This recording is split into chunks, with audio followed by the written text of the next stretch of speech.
datang di video pembelajaran kimia kelas 11.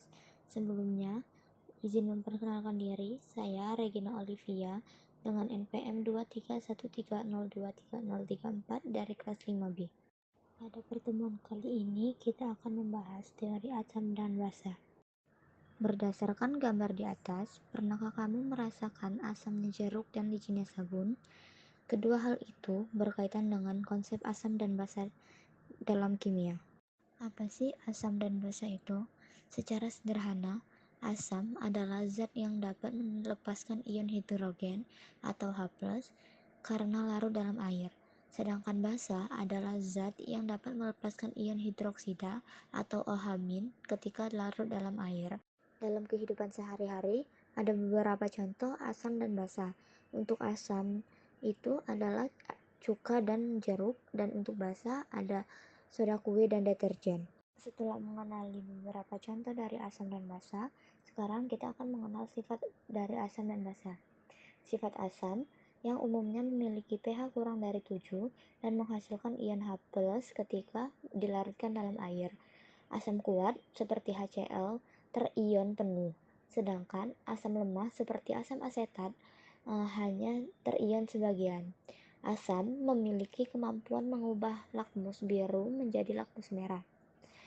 Memiliki rasa asam seperti pada cuka atau lemon, serta dapat bereaksi dengan logam menghasilkan gas hidrogen. Setelah itu, asam juga bersifat korosi, terutama dalam bentuk pekat, dan mampu menghantarkan listrik karena mengandung ion-ion bebas.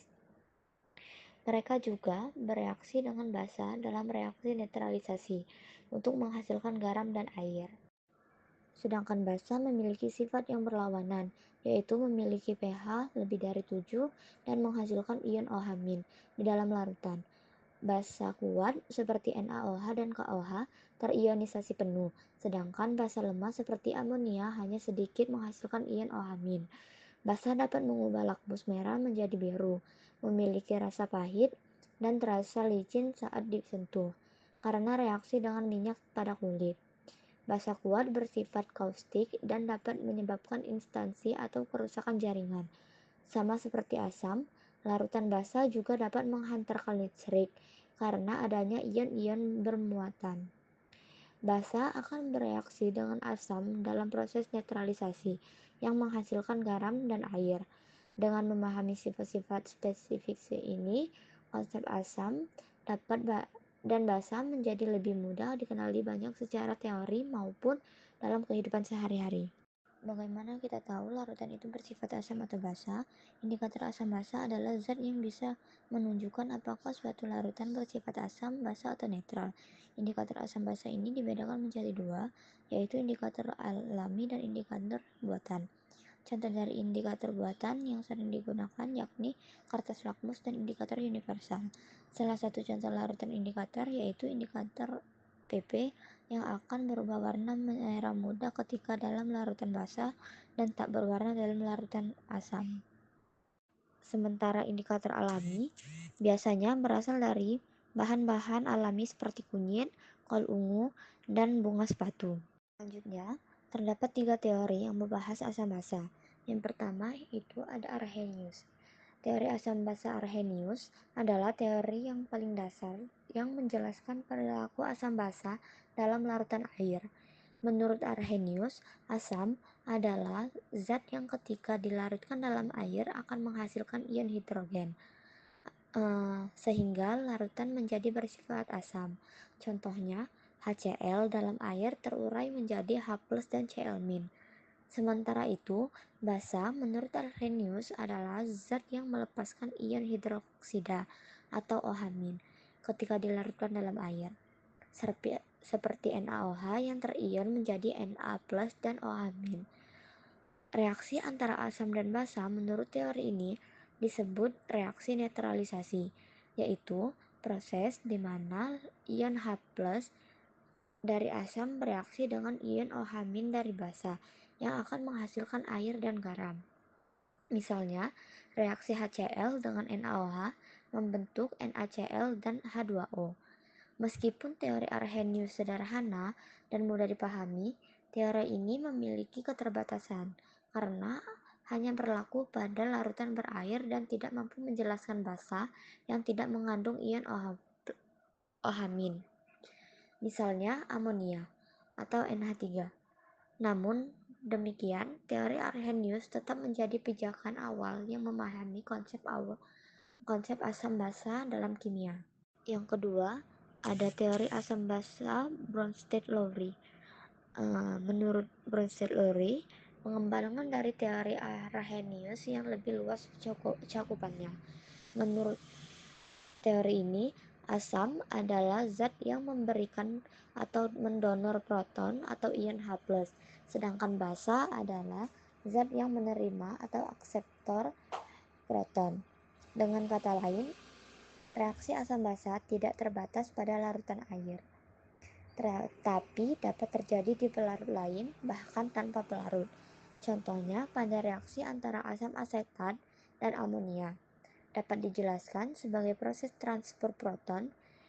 Pada asam asetat menyumbangkan ion H+, sehingga bertindak sebagai asam, sedangkan amonia menerima H+, sehingga menjadi basa dan membentuk NH4+.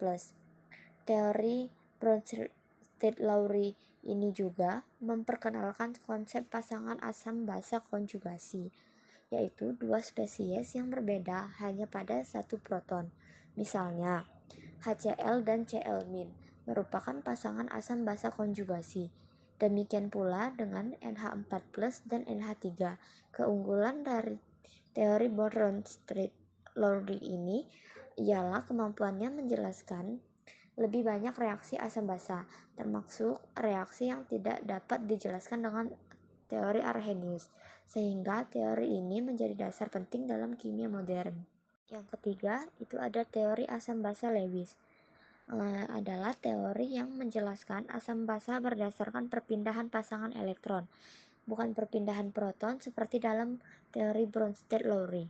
Menurut Lewis, asam adalah zat yang menerima pasangan elektron, sedangkan basa adalah zat yang menyumbangkan pasangan elektron. Dengan penjelasan ini, reaksi asam basa terjadi ketika basa Lewis memberikan sepasang elektron ke asam Lewis dan akan membentuk ikatan kovalen koordinasi. Contoh dari reaksi yang sering digunakan yaitu antara ion Fe3+ dengan ion Cn-. Ion Fe3+ bertindak sebagai asam Lewis karena menerima pasangan elektron, sedangkan Cn- bertindak sebagai basa Lewis karena menyumbangkan pasangan elektron. Contoh lainnya ada reaksi antara Bf3 dan NH3. Molekul Bf3 kekurangan elektron sehingga berfungsi sebagai asam Lewis, sementara NH3 memiliki pasangan elektron bebas pada atom N sehingga menjadi basa Lewis. Keunggulan dari teori Lewis ini adalah kemampuannya menjelaskan reaksi yang tidak terlibat proton sama sekali, sehingga definisinya jauh lebih luas dan mencangkup berbagai reaksi kimia lainnya. Setelah memahami materi-materi yang telah ditampilkan, sekarang kita akan melakukan latihan contoh soal. Yang pertama, apa yang dimaksud dengan asam menurut teori Arrhenius? Menurut Arrhenius, asam berupa zat yang dalam air akan melepaskan ion H+. Kedua, kenapa kertas lakmus biru ketika dimasukkan dalam larutan basa tidak terjadi perubahan warna? Karena biru adalah warna alami lakmus dalam suasana basa, sehingga tidak ada perubahan yang dapat terlihat. Yang ketiga, mengapa NaOH dikategorikan sebagai basa?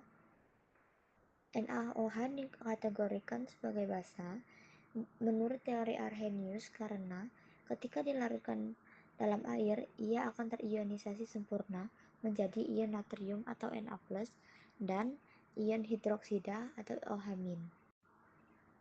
Nomor 4, mengapa ion Ag+ dapat berperan sebagai asam Lewis terhadap Cl-?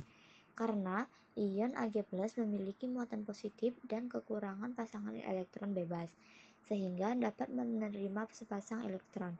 ion Cl- memiliki pasangan elektron bebas pada atom klor dan dapat menyumbangkan sepasang elektron tersebut. Demikian video pembelajaran dari saya. Terima kasih.